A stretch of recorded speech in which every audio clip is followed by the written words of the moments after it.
Hello guys, welcome back to Eduyoda YouTube channel. So ನಾನಿವತ್ತು DMSನ first module remaining ಟಾಪಿಕ್ಸ್ನ continue ಮಾಡ್ತಾ ಇದ್ದೀನಿ. ಸೊ ರಿಮೈನಿಂಗ್ ಪಾರ್ಟ್ಸಲ್ಲಿ ಲಾಸ್ ಆಫ್ ಲಾಜಿಕ್ ಬಗ್ಗೆ ನೋಡ್ಕೊಂಡು ಬರೋಣ. ಇವಾಗ ಬನ್ನಿ. So next topic is laws of logic. Laws of ಲಾಜಿಕಲ್ಲಿ 11 ಲಾಸ್ ಇದ್ದಾವೆ. ಸೊ ನಾನು ಇದರಲ್ಲಿ ಮತ್ತೆ ಇಂಪಾರ್ಟೆಂಟ್ ಅಂತ ಮಾರ್ಕ್ ಮಾಡಿದ್ದೀನಿ. ಇಲ್ಲಿ ಅವನ್ನ ನೋಡಿಕೊಂಡ್ರೆ ಸಾಕು. ಸೊ ಒಂದೊಂದಾಗೆ ಹೇಳ್ತೀನಿ. ಲಾಸ್ ಆಫ್ ಲಾಜಿಕ್ನ ಇಂಪಾರ್ಟೆಂಟ್ ಇರೋದು ನಿಮಗೆ ಪ್ರಾಬ್ಲಮ್ಸ್ ಮಾಡಬೇಕಾದ್ರೆ ಬರುತ್ತೆ. So come let's go. Law of double negation means negation 2 times ಇದ್ದರೆ ಅದು ಈಕ್ವಲ್ಸ್ ಟು ಪಿ, ಪಾಸಿಟಿವೇ ಆಗಿರುತ್ತೆ ಅಂತ. ನೆಕ್ಸ್ಟ್ ಐಡೆಂಪೋರ್ಟೆಂಟ್ ಲಾ. ಐಡೆಂಪೋರ್ಟೆಂಟ್ ಲಾ ಅಲ್ಲಿ ಪಿ ಆರ್ ಪಿ ಇದ್ದಾಗ means left and right P ಇದ್ದಾಗ ಪಿನೇ ಬರೋದು. ನೆಕ್ಸ್ಟ್ ಪಿ ಆ್ಯಂಡ್ ಪಿ ಇದ್ದಾಗಲೂ ಪಿನೇ ಬರೋದು. Next identity law. P or F not means contradiction. P or F not ಇದ್ದರೆ ಪಿನೇ ಬರುತ್ತೆ. ಮತ್ತು ಅಂದರೆ ಪಿ ಇದು ಟ್ರುತ್ ವ್ಯಾಲ್ಯೂಸೇ ಬರೋದು ಅಂತ ಅರ್ಥ. Next second is in identity law P and tautology. T nought ಅಂದರೆ tautology, that's equals to again P. Then inverse law, identity law ಇವನ್ನೆಲ್ಲ ನೀವು ಕಲಿತೇ ಬಂದಿದ್ದೀರಾ. ಸೊ ಹೇಳ್ತೀನಿ ನೋಡಿ. ಇನ್ವರ್ಸ್ ಲಾದಿಂದ ಲಾ ಆಫ್ ಕಂಡೀಷನ್ ಅಂತ ಇದೆ, ಅಲ್ಲಿವರೆಗೂ ಇಂಪಾರ್ಟೆಂಟ್ ಒನ್ನೇ ಅದು. ಸೊ ಇನ್ವರ್ಸ್ ಲಾ ಅಲ್ಲಿ P or negation of P ಅಂದಾಗ ಟೋಟಾಲಜಿ ಬರುತ್ತೆ. ಈ ಇಂಪಾರ್ಟೆಂಟ್ ಲಾಸ್ನ ನೀವು ನೆನಪಿಟ್ಕೊಂಡ್ರೆ ಲಾಸ್ ಆಫ್ ಲಾಜಿಕ್ ಪ್ರಾಬ್ಲಮ್ಸ್ನ ಮಾಡ್ಬೋದು. ಸೊ ನೋಡ್ಕೊಳ್ಳಿ. P and negation of P ಅಂದರೆ ಎಫ್ ನಾಟ್. ಆರ್ ಇದ್ದರೆ ಟೋಟಾಲಜಿ, ಆ್ಯಂಡ್ ಇದ್ದರೆ contradiction. Next domination law. Domination is nothing but which is the highest ಅಂತ, ಯಾವುದು ಡಾಮಿನೇಟ್ ಆಗಿದೆ ಅಂತ.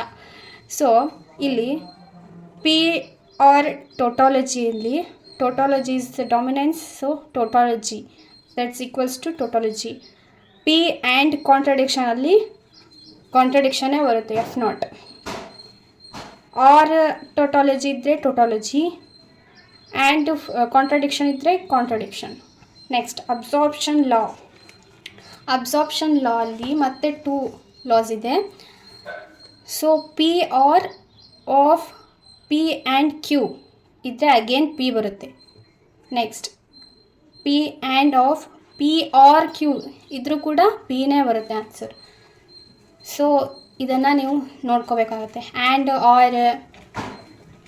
ನೆಕ್ಸ್ಟ್ ಡಿ ಮಾರ್ಗನ್ಸ್ ಲಾ ಅಂತೂ ನೀವು ಕಲಿತೇ ಬಂದಿದ್ದೀರಾ. ಸೊ ಅಗೇನ್ ಹೇಳ್ತಾ ಇದ್ದೀನಿ.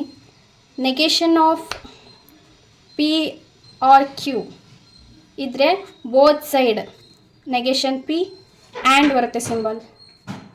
ಇಲ್ಲಿ ನೆಗೆಷನ್ ಹೋಲ್ ಹಾಕಿದಾಗ ಆರ್ ಸಿಂಬಲ್ ಇದ್ದರೆ ಇಲ್ಲಿ ಆನ್ಸರ್ ಬರೆಯುವಾಗ both side negation, both P and Q or negation ಇರುತ್ತೆ, ಮತ್ತು ಆ್ಯಂಡ್ ಇರುತ್ತೆ, ಆ್ಯಂಡ್ ಗೇಟ್.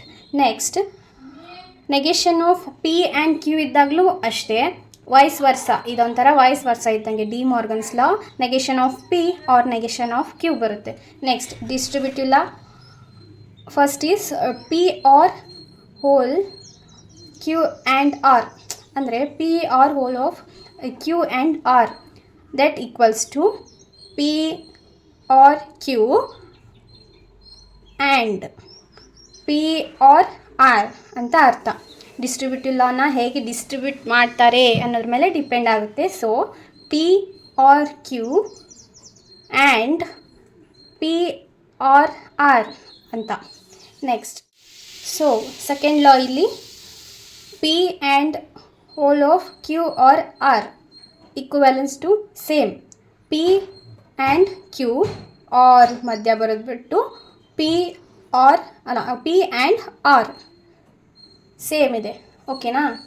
ನೆಕ್ಸ್ಟ್ ನಿಮಗೆ ಇಲ್ಲಿ ಇಂತಿಂಥದ್ದೇ ಡಿಸ್ಟ್ರಿಬ್ಯೂಟಿವ್ ಲಾ, ಇದೇ ಡಿ ಮಾರ್ಗನ್ಸ್ ಲಾ, ಇದೇ ಇನ್ವರ್ಸ್ ಲಾ ಅಂತ ಗೊತ್ತಾಗ್ಬಿಟ್ರೆ ಸಾಕು. ಆಟೋಮೆಟಿಕ್ಕಾಗಿ 2 ಲಾಸು ಅರ್ಥ ಆಗಿಬಿಡುತ್ತೆ. Next law for the conditional ಅಂದರೆ ಕಂಡೀಷನ್ ಏನಿದೆ, ಪಿ ಇಂಪ್ಲೈಸ್ ಕ್ಯೂ ಇದ್ದರೆ so that equivalence to negation P or Q ಅಂತ ಅರ್ಥ. Next commutative law, associative law. Commutative law ಅಲ್ಲಿ first law P or Q equivalents to Q or P. It's easy, no? Easy ಇದೆ ಅಲ್ವಾ ಇದು. Commutative ಲಾ always easy. So second ಹಾಗೆ and ಇದ್ದರೆ ಇಲ್ಲಿ ಅದನ್ನು ಉಲ್ಟಾ ಬರೆದ್ಬಿಟ್ಟು Q ಆ್ಯಂಡ್ P ಅಂತ ಬರೀಬೇಕು. ಸೊ ಅಸೋಸಿಯೇಟಿವ್ ಲಾ ಅಲ್ಲಿ ಇಲ್ಲಿ ಎಲ್ಲ ಲಾಜಿಕ್ಸು ಆರ್ ಇರುತ್ತೆ. ಆವಾಗ ಆನ್ಸರಲ್ಲೂ ಕೂಡ ಆರೇ ಬರುತ್ತೆ. ಮೀನ್ಸ್ ಅದನ್ನ ನೀವು ಅಸೋಸಿಯೇಟ್ ಅಂದರೆ ರೀಪ್ಲೇಸ್ ಮಾಡಬೇಕು. ಇವಾಗ P or Q or whole ಬರೆದ್ರೆ ನೆಕ್ಸ್ಟ್ ಆನ್ಸರಲ್ಲಿ P ಆರ್ Q ಹೋಲ್ನ ಬರೆದ್ಬಿಟ್ಟು ಆರ್ ಅಂತ ಬರೀಬೇಕು. ಆ್ಯಂಡಲ್ಲೂ ಅಷ್ಟೇ ಸೇಮ್. ಒಂದೇನಾದರೂ ನೀವು ಅರ್ಥ ಮಾಡಿಕೊಂಡ್ರೆ ಇನ್ನೊಂದು ಆಟೋಮೆಟಿಕ್ಕಾಗಿ ಬರುತ್ತೆ. ಸೊ ಇಲ್ಲಿ ಅಸೋಸಿಯೇಟಿವ್ ಲಾ ಮತ್ತು ಡಿಸ್ಟ್ರಿಬ್ಯೂಟಿವ್ ಲಾನ ಕನ್ಫ್ಯೂಸ್ ಮಾಡ್ಕೊಳ್ಳೋಕ್ಕೆ ಹೋಗಬೇಡಿ. ಬಿಕಾಸ್ ಅಸೋಸಿಯೇಟಿವ್ ಲಾ ಅಲ್ಲಿ ಸೇಮ್ ಸಿಂಬಲ್ಸ್ ಬಂದರೆ ಡಿಸ್ಟ್ರಿಬ್ಯೂಟಿವ್ ಲಾ ಅಲ್ಲಿ different symbols and or alternative and or ಬರುತ್ತೆ. ಓಕೆನಾ?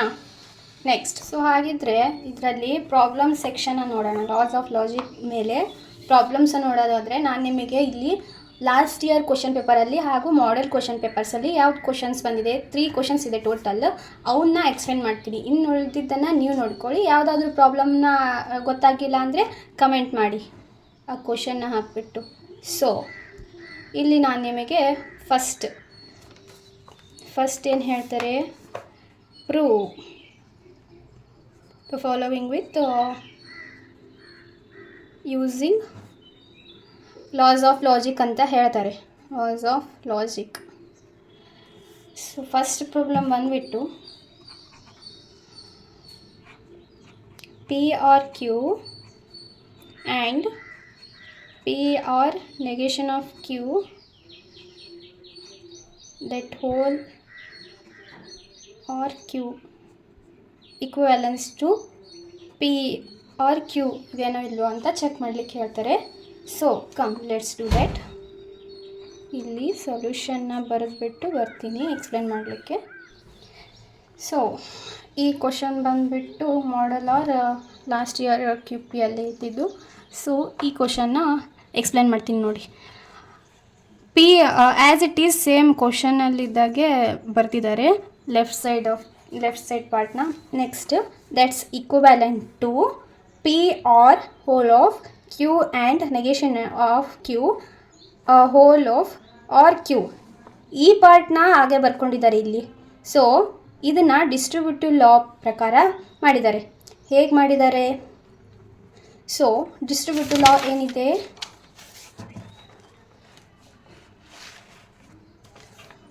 P and P or Q and or ಅಂತ ಇದೆ ಅಲ್ಲ.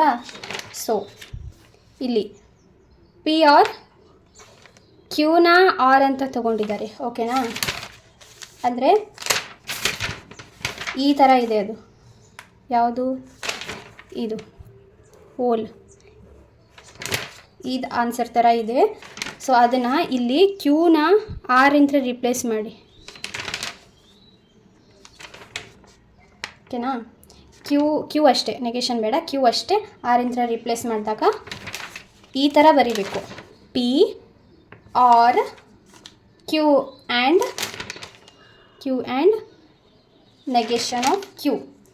ಓಕೆನಾ? ಈ ಥರ ಬರೀಬೇಕು. ನೆಕ್ಸ್ಟ್ ಸೊ ಅಲ್ಲಿ ಡಿಸ್ಟ್ರಿಬ್ಯೂಟಿವ್ ಲಾ ಅಪ್ಲೈ ಆಯಿತು. Next that's equivalent to P or F0 whole of or Qನ ಮತ್ತೆ ಹಾಗೆ ಬರ್ಕೊಂಡಿದ್ದಾರೆ. ಇನ್ವರ್ಸ್ ಲಾನ ಅಪ್ಲೈ ಮಾಡಿದ್ದಾರೆ. ಇನ್ವರ್ಸ್ ಲಾ ಏನಿದೆ ಇಲ್ಲಿ? ಇನ್ವರ್ಸ್ ಲಾ ಬಂದುಬಿಟ್ಟು ಆ್ಯಂಡ್ಗೆ ಅಲ್ವಾ, ಆ್ಯಂಡ್ ಇದೆ ಸಿಂಬಾಲ್ ಅಲ್ಲಿ. So P of negation P ಇದ್ದಾಗ ಕಾಂಟ್ರಡಿಕ್ಷನ್ ಬರುತ್ತೆ. ಸೊ ಇಲ್ಲಿ ಹಾಗೆ ಇದೆ ಅಲ್ವಾ, Q ಆಫ್ ನೆಗೇಷನ್ Q ಇದ್ದರೆ ಕಾಂಟ್ರಡಿಕ್ಷನ್. ಸೊ ಇನ್ವರ್ಸ್ ಲಾ ಅಪ್ಲೈ ಆಗಿದೆ.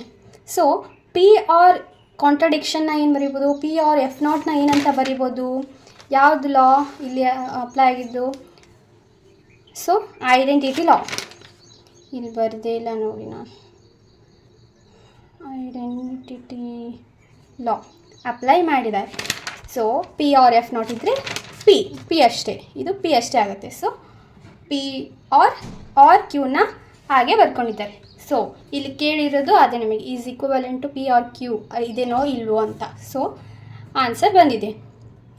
ಭಾಳ ಐ ಕ್ಯೂ ಇರಬೇಕು ಇದರಲ್ಲಿ, ಈ ಪ್ರಾಬ್ಲಮ್ಸ್ನ ಮಾಡಬೇಕಾದ್ರೆ ಯಾವ ಲಾನ ಅಪ್ಲೈ ಮಾಡ್ಕೊಂಡು ಮಾಡಬೇಕು ಅಂತ. ಓಕೆನಾ? ಸೊ ಹಾಗಿದ್ರೆ ನೆಕ್ಸ್ಟ್ ಪ್ರಾಬ್ಲಮ್ ಬಂದುಬಿಟ್ಟು P implies whole of Q implies R that's equivalent to P and Q implies R. ಓಕೆನಾ? ಲೆಫ್ಟ್ ಸೈಡ್ ಪಾರ್ಟ್ನ ಹಾಗೆ ಬರ್ಕೊಳ್ಳೋದು. ನೆಕ್ಸ್ಟ್ ಅದು ಏನು ಅಂದರೆ ರೂಲ್ಸ್ ಅಪ್ಲೈ ಮಾಡಿದಾಗ ಈಕ್ವಿವ್ಯಾಲೆನ್ಸ್ ಏನಾಗುತ್ತೆ? So P implies negation of Q or R, ಅಂದರೆ ಇಲ್ಲಿ ಲಾ ಆಫ್ ಆರ್ ಕಂಡೀಷನ್ನ ಯೂಸ್ ಮಾಡಿದ್ದಾರೆ. ಹೇಗೆ? ಇಂಪ್ಲೈಸ್ ಇದ್ದಾಗ ಇಲ್ಲಿ ಪಿ ಇಂಪ್ಲೈಸ್ ಕ್ಯೂ ಇದ್ದಾಗ negation of P or Q ಬರಿಬೋದಲ್ಲ. ಸೊ ಈ ಪಾರ್ಟಿಗೆ ಇಲ್ಲಿ ಲಾಸ್ ಆಫ್ ಕಂಡೀಷನ್ನ ಯೂಸ್ ಮಾಡಿದ್ದಾರೆ. So next that equivalence to negation of P or whole of negation of Q or R, ಅಂದರೆ ಇದಿಷ್ಟು ಪಾರ್ಟಿಗೂ ಲಾ ಆಫ್ ಕಂಡೀಷನ್ನ ಯೂಸ್ ಮಾಡಿದ್ದಾರೆ. ಇಲ್ಲಿ ಇಂಪ್ಲೈಸ್ ಇದೆ ಅಲ್ವಾ, ಸೊ ಅದನ್ನ ತೆಗೆದಾಕ್ಬಿಟ್ಟು ನೆಗೇಷನ್ ಆಫ್ ಪಿ ಆರ್ ಈ ಹೋಲ್ ಪಾರ್ಟ್ನ ಕ್ಯೂ ಅಂತ ಅರ್ಥ ಮಾಡ್ಕೊಳೋದು. ಕ್ಯೂ ಪಾರ್ಟಲ್ಲಿ ಸೇಮ್ ಆ್ಯಸ್ ಇಟ್ ಈಸ್ ಬರೆಯೋದು. So next that's equivalent to negation of P or negation of Q whole or R ಅಂತ ಅಸೋಸಿಯೇಟಿವ್ ರೀಪ್ಲೇಸ್ ಮಾಡಿದ್ದಾರೆ ನೋಡಿ. ಸೊ ಅಸೋಸಿಯೇಷನ್ ಮಾಡಿದ್ದಾರೆ. ನೆಗೇಷನ್ ಆಫ್ ಪಿ ಆರ್ ಇದನ್ನ ಹೊರಗೆ ತೊಗೊಂಡು ಬಂದಿದ್ದಾರೆ. ಸೊ ಇದನ್ನ ಸಪ್ರೇಟ್ ಬರೆದಿದ್ದಾರೆ ಆರ್ನ. Next that's equivalent to negation of P and Q, ಇಲ್ಲಿ ಸಿಂಬಲ್ ಚೇಂಜ್ ಮಾಡಿ ಡಿ ಮಾರ್ಗನ್ಸ್ ಲಾನ ಅಪ್ಲೈ ಮಾಡಿದ್ದಾರೆ. ನೆಗೇಷನ್ನ ಹೊರಗೆ ತೆಗೆದುಬಿಟ್ಟು ಆರ್ನ ಆ್ಯಂಡ್ ಮಾಡಿ ಸೊ ಆರ್ನ ಆ್ಯಸ್ ಇಟ್ ಈಸ್ ಬರೆದಿದ್ದಾರೆ. ಸೊ ಡಿ ಮಾರ್ಗನ್ಸ್ ಲಾನು ಹಾಗೆ ಇರೋದಲ್ವಾ ಇಲ್ಲಿ. ಓಕೆನಾ? ಇದು ನೆಕ್ಸ್ಟ್ ಇದನ್ಸುತ್ತೆ. Next that's equivalent to negation of, ಇದಕ್ಕೆ ನಾವು ಉಲ್ಟಾ ಲಾ ಆಫ್ ಕಂಡೀಷನ್ನ ಅಪ್ಲೈ ಮಾಡಿದ್ದಾರೆ ನೋಡಿ. ನೆಗೇಷನ್ ಆಫ್ ಈ ಹೋಲ್ನ ಪಿ ಅಂತ ಹೇಳಿದ್ದಾರೆ. ನೆಗೇಷನ್ ಈ ಹೋಲ್ನ P, negation of P or R ಇದ್ದರೆ ನಾವು ಇಲ್ಲಿ ಏನಂತ ಬರಿಬೋದು? ಈ ಹೋಲ್ನ ಪಿ ಅಂತ ಕನ್ಸಿಡರ್ ಮಾಡಿದರೆ ಇಂಪ್ಲೈಸ್ ಆರ್ ಅಂತ ಬರಿಬೋದು ಅಲ್ವಾ, law of or condition. So ಇದು ಸೆಕೆಂಡ್ ಪ್ರಾಬ್ಲಮ್. ಓಕೆನಾ? ನೆಕ್ಸ್ಟ್ ಹೇಳ್ತೀನಿ ನೆಕ್ಸ್ಟ್ ಪ್ರಾಬ್ಲಮ್ನು, ಥರ್ಡ್ ಪ್ರಾಬ್ಲಮ್ನ. ಸೊ ಈ ಪ್ರಾಬ್ಲಮ್ ಸ್ವಲ್ಪ ಲೆಂದಿ ಇದೆ, ಸೊ ಆದರೂ ಇಂಪಾರ್ಟೆಂಟ್ ಪ್ರಾಬ್ಲಮ್ ಇದು. ಸೊ ಇಲ್ಲಿ ಕ್ವಶನಲ್ಲಿ ಲೆಫ್ಟ್ ಸೈಡ್ ಪಾರ್ಟ್ನ ಹಾಗೆ ಬರ್ಕೊಳ್ಳಿ. That's equivalent to negation of P and negation of Q hole and or, ಅಂದರೆ ಇಲ್ಲಿ ಅಸೋಸಿಯೇಷನ್ನ ಅಪ್ಲೈ ಮಾಡಿದ್ದಾರೆ. ಇವೆರಡನ್ನ ಒಟ್ಟಿಗೆ ಬರೆದು ಇದನ್ನು ಹೊರಗೆ ತೆಗೆದಿದ್ದಾರೆ, ಅಂದರೆ ಸಪ್ರೇಟಾಗಿ ಬರೆದಿದ್ದಾರೆ, ಅಸೋಸಿಯೇಟ್ ಮಾಡಿದ್ದಾರೆ, ರಿಪ್ಲೇಸ್ ಮಾಡಿದ್ದಾರೆ. ನೆಕ್ಸ್ಟ್ ಇದನ್ನು ಕಾಮನ್ ಆಗಿ ಹೆಂಗಿದೆ ಹಾಗೆ ಬರ್ಕೊಂಡಿದ್ದಾರೆ. So using associative law. Next that's equivalent to, ಇಲ್ಲಿ ಏನು ಮಾಡಿದ್ದಾರೆ? ನೆಗೇಷನ್ನ ಹೊರಗೆ ತೆಗೆದುಬಿಟ್ಟು ಪಿ ಆ್ಯಂಡ್ ಇದನ್ನು ಆರ್ ಹಾಕಿದ್ದಾರೆ. So that's called De Morgan's law ಅಲ್ವಾ, ಡಿ ಮಾರ್ಗನ್ಸ್ ಲಾ ಅಪ್ಲೈ ಮಾಡಿದ್ದಾರೆ. ಕಾಮನ್ ನೆಗೇಷನ್ ತೆಗೆದು ಸಿಂಬಲ್ ಚೇಂಜ್ ಮಾಡಬೇಕು. ಸೊ ಡಿ ಮಾರ್ಗನ್ಸ್ ಲಾನ ನಾವು ನೋಡಿದ್ದೀವಿ. ಸೊ ಇದನ್ನ ಆ್ಯಸ್ ಇಟ್ ಈಸ್ ಬರೆದಿದ್ದಾರೆ. Next that's equivalent to negation of P or Q and R Q or P and R. ಇಲ್ಲಿ ಏನು ಮಾಡಿದ್ದಾರೆ? ಇಲ್ಲಿ ಡಿಸ್ಟ್ರಿಬ್ಯೂಟಿವ್ ಲಾ ಅಪ್ಲೈ ಮಾಡಿದ್ದಾರೆ. ಅಂದರೆ ಇದರಲ್ಲಿ ಈ ಸೈಡಲ್ಲಿ ಆರ್ನ ಕಾಮನ್ ತೆಗೆದುಬಿಟ್ಟು ಕ್ಯೂ ಆ್ಯಂಡ್ ಪಿನ ಬರೆದು ಕ್ಯೂ ಆರ್ ಪಿನ ಬರೆದು ಆ್ಯಂಡ್ ಆರ್ ಬರೆದಿದ್ದಾರೆ ಅಷ್ಟೇ. Next that's equivalent to same, ಅಂದರೆ ಇಲ್ಲಿ ಡಿಸ್ಟ್ರಿಬ್ಯೂಟಿವ್ ಲಾನೇ ಅಪ್ಲೈ ಮಾಡಿದ್ದಾರೆ. ಹೋಲ್ ಟರ್ಮಿಗೆ ಡಿಸ್ಟ್ರಿಬ್ಯೂಟಿವ್ ಲಾ ಅಪ್ಲೈ ಮಾಡಿದ್ದಾರೆ. ಇಲ್ಲಿ ಏನೇನು ತಗೊಂಡಿದ್ದಾರೆ? ಇದನ್ನು ಕಾಮನ್ ತೆಗೆದುಬಿಟ್ಟು, ಅಂದರೆ ಇದನ್ನು ಕಾಮನ್ ತೆಗೆದುಬಿಟ್ಟು ಇಲ್ಲಿ negation of P or Q or P separate ಬರೆದು ಇದನ್ನ ಬರೆದಿದ್ದಾರೆ. Next, that's equivalent to negation of P or Q or P or Q and R. Commutative ಲಾನ ಅಪ್ಲೈ ಮಾಡಿದ್ದಾರೆ ಎಲ್ಲಿ ಇದಕ್ಕೆ. ಸೊ ವಾಯ್ಸ್ ವರ್ಸ್ ಆಗುತ್ತಲ್ಲ, ಕ್ಯೂ ಆ್ಯಂಡ್ ಪಿ ಇದ್ದಿದ್ದು P and Q ಆಗುತ್ತೆ, ಕ್ಯೂ ಆರ್ ಪಿ ಇದ್ದಿದ್ದು ಪಿ ಆರ್ ಕ್ಯೂ ಆಗುತ್ತೆ, ಆ ಥರ. ಸೊ ಇಲ್ಲಿ ಈ ಹೋಲ್ ಟರ್ಮಿಗೆ ಟೋಟಾಲಜಿ ಅಪ್ಲೈ ಮಾಡಿ, ನೆಕ್ಸ್ಟ್ ಇಲ್ಲಿ ಟೋಟಾಲಜಿ ಅಂದರೆ ಇಲ್ಲಿ ನಾವು ಕಮ್ಯುಟೇಟಿವ್ ಲಾ ಅಪ್ಲೈ ಮಾಡ್ಕೊಂಡು ರೀಪ್ಲೇಸ್ ಮಾಡ್ಬೋದು. ಆರ್ ಆ್ಯಂಡ್ ಟಿ ನಾಟ್ ಅಂತ ಬರಿಬೋದಾ, ದಟ್ಸ್ ಈಕ್ವಲ್ಸ್ ಟು ಆರ್ ಆಗುತ್ತೆ ಅವಾಗ. ಓಕೆ, ನೆಕ್ಸ್ಟ್ ನಾನು ನೆಕ್ಸ್ಟ್ ಟಾಪಿಕ್ ಬಗ್ಗೆ ಹೇಳ್ತೀನಿ. ಇನ್ನು ನೋಡಿದ ಕ್ವಶನ್ಸ್ನ ನೀವು ನೋಡಿ ಯಾವ್ದು ಅರ್ಥ ಆಗಿಲ್ಲ ಕಮೆಂಟ್ ಮಾಡಿ, ನಾನು ಸಾಲ್ವ್ ಮಾಡಿ ಹೇಳ್ತೀನಿ ನೆಕ್ಸ್ಟ್ ವಿಡಿಯೋದಲ್ಲಿ. ನೆಕ್ಸ್ಟ್ ಟಾಪಿಕ್ಸ್ ಬಂದುಬಿಟ್ಟು ಡೈರೆಕ್ಟ್ ಇಂಡೈರೆಕ್ಟ್ ಪ್ರೂಫ್ಸ್ನ ಹೇಳ್ತೀನಿ. ಸೊ ನಾನು ನಿಮಗೆ ಸ್ಕೆಚ್ ಔಟ್ ಬಗ್ಗೆ ಎಕ್ಸ್ಪ್ಲೇನ್ ಮಾಡ್ತಿರುವಾಗ ಹೇಳಿದ್ದೆ ಅಲ್ವಾ, ಈ ಸ್ಟೇಟ್ಮೆಂಟ್ಸ್ನ ಲಾಸ್ಟ್ ಇಯರ್ ಬಂದಿದೆ ಆ್ಯಂಡ್ ಇಂಪಾರ್ಟೆಂಟ್ ಕೂಡ ಅಂತ ಇಲ್ಲಿ ತೋರಿಸ್ತಿದ್ದೀನಿ, ಒಂದ್ಸರಿ ನೋಡ್ಕೊಳ್ಳಿ. ಆ್ಯಂಡ್ ನಾನು ಇದಿಷ್ಟೇ ಎಕ್ಸ್ಪ್ಲೇನ್ ಮಾಡ್ತೀನಿ. ನೆಕ್ಸ್ಟ್ ಬೇರೆ ಪ್ರಾಬ್ಲಮ್ಸ್ನ, ಬೇರೆ ಸ್ಟೇಟ್ಮೆಂಟ್ಸ್ನ ನೀವು ಸಾಲ್ವ್ ಮಾಡ್ಕೊಳ್ಳಿ. ಆಗಿಲ್ಲ ಅಂದರೆ ಆ ಕ್ವಶನ್ನ ಹಾಕಿಬಿಟ್ಟು ನನಗೆ ಕಮೆಂಟ್ ಮಾಡಿ ಆನ್ಸರ್ ಬೇಕು ಅಂತ. ನೆಕ್ಸ್ಟ್ ಫಸ್ಟ್ ಕ್ವಶನ್ ನೋಡೋಣ. ಸೊ ನಾವಿಲ್ಲಿ ಹೇಗೆ ಕನ್ಸಿಡರ್ ಮಾಡಿದ್ದೀವಿ ಅಂದರೆ, ಸ್ಟೇಟ್ಮೆಂಟ್ ಕೊಟ್ಟಾಗ ಅದನ್ನ 2 ಸ್ಟೇಟ್ಮೆಂಟ್ಸ್ ಆಗಿ ಬರೆದಿದ್ದೀವಿ. ಒಂದು ಪಿ ಆ್ಯಂಡ್ ಕ್ಯೂ. ಪಿ ಏನಿದೆ, N is an odd integer. Next N square ಏನಿದೆ, ಮೀನ್ಸ್ ಕ್ಯೂ ಏನಿದೆ, N square is an odd integer ಅಂತ ಇದೆ. ಇದಕ್ಕೆ ಹೈಪೋಥಿಸಿಸ್ ಬರೆಯೋದಾದರೆ ಏನು ಬರೀತೀರಾ? Let's write. ಸೊ ಹೈಪೋಥಿಸಿಸ್ ಏನಾಗುತ್ತೆ, ಅಸ್ಯೂಮ್ ಮಾಡ್ಕೋಬೇಕು. ಎನ್ನ ಆಡ್ ಇಂಟಿಜರ್ ಅಂತ ಅಸ್ಯೂಮ್ ಮಾಡ್ಕೊಂಡಾಗ ಅದನ್ನ ಹೇಗೆ ಬರೀಬೋದು? ಇಕ್ವೇಷನ್ ಪ್ರಕಾರ ಎನ್ ಈಕ್ವಲ್ಸ್ 2k + 1. ಇಲ್ಲಿ 2k ಅಷ್ಟೇನಿದ್ರೆ, ಎನ್ ಈಕ್ವಲ್ಸ್ ನ್ಯಾಚುರಲ್ ನಂಬರ್ ಆಗಿದ್ದರೆ ಎಲ್ಲ ಇವನ್ ನಂಬರ್ಸೇ ಬರ್ತಿತ್ತು. ಸೊ ಇಲ್ಲಿ +1ನ ಆ್ಯಡ್ ಮಾಡಿದಾಗ ಆಡ್ ನಂಬರ್ಸ್ ಬರುತ್ತೆ for K, for integer K. Next so analyse ಮಾಡ್ಕೊಳ್ಳಿ. ಸಿಮಿಲರ್ಲಿ ಸೆಕೆಂಡ್ ಸ್ಟೇಟ್ಮೆಂಟಿಗೂ ಅದೇ ರೀತಿ. N square equals to 2k + 1 whole square. N square ಅಂದರೆ 2k + 1 ಹೋಲ್ ಸ್ಕ್ವೇರ್ ಆಗುತ್ತೆ. ಅದನ್ನ ಇಕ್ವೇಷನ್ನ ಇದು ಮಾಡಿ ಬರ್ದಾಗ, ಎಕ್ಸ್ಪ್ಯಾಂಡ್ ಮಾಡಿ ಬರ್ದಾಗ ಏನಾಗುತ್ತೆ, 4k² + 1 + 4k ಅಂದರೆ a + b ಹೋಲ್ ಸ್ಕ್ವೇರ್ನ ಎಕ್ಸ್ಪ್ಯಾಂಡ್ ಮಾಡಿ ಬರ್ದಾಗ ಏನಾಗುತ್ತೆ ಅದೇ ಥರ ಬರೀಬೇಕು. Which is not divisible by 2 ಇಂಥ ಡಿವಿಸಿಬಲ್ ಮಾಡೋಕ್ಕೆ ಆಗಲ್ಲ. So N square is an odd integer ಅಂತ ಪ್ರೂವ್ ಆಯಿತು. ಸೊ ಇದು ಬರೀ ಡೈರೆಕ್ಟ್ ಪ್ರೂಫ್. ಕನ್ಕ್ಲೂಷನ್ವರೆಗೂ P implies Q is true. So ಇಲ್ಲಿ ಇಂಡೈರೆಕ್ಟ್ ಪ್ರೂಫ್ನ ಸೇಮ್ ಬಟ್ ವೈಸ್ ವರ್ಸ ಬರ್ಕೋಬೇಕು. Let N be an integer, prove that if N square is odd then N is odd, ಆ ಥರ. Next ಇಲ್ಲಿ P Q ಏನಾಗುತ್ತೆ, N square P ಏನಾಗುತ್ತೆ, N square is add ಅಂತ ಆಗುತ್ತೆ. Q ಏನಾಗುತ್ತೆ, N is add. ನಾವು ಇಲ್ಲಿ ಶೋ ಮಾಡಬೇಕಾಗಿರೋದು, ಪ್ರೂವ್ ಮಾಡಬೇಕಾಗಿರೋದು negation of Q implies negation of P is true ಅಂತ. ಹೈಪೋಥಿಸಿಸ್ ಏನು ಬರ್ಕೋತೀರಾ? Assume that negation of Q is true. True ಯಾವಾಗದು? ಎನ್ ಈಸ್ ಇವನ್ ಇದ್ದಾಗ, ಎನ್ ಈಕ್ವಲ್ಸ್ ಟು 2k. ಆಗಲೇ ಅಂದರೆ ತಾನೇ 2k + 1 ಅಂದರೆ ಆಡ್ ಆಗುತ್ತೆ, 2k ಅಷ್ಟೇ ಅಂದರೆ ಇವನ್ ಅದು. ನೆಕ್ಸ್ಟ್ ಇನ್ ಸ್ಕ್ವೇರು ಏನಾಗುತ್ತೆ, 2k ಹೋಲ್ ಸ್ಕ್ವೇರ್ ಅಂದರೆ 4k² ಆಗುತ್ತೆ. It's divisible by 2 no.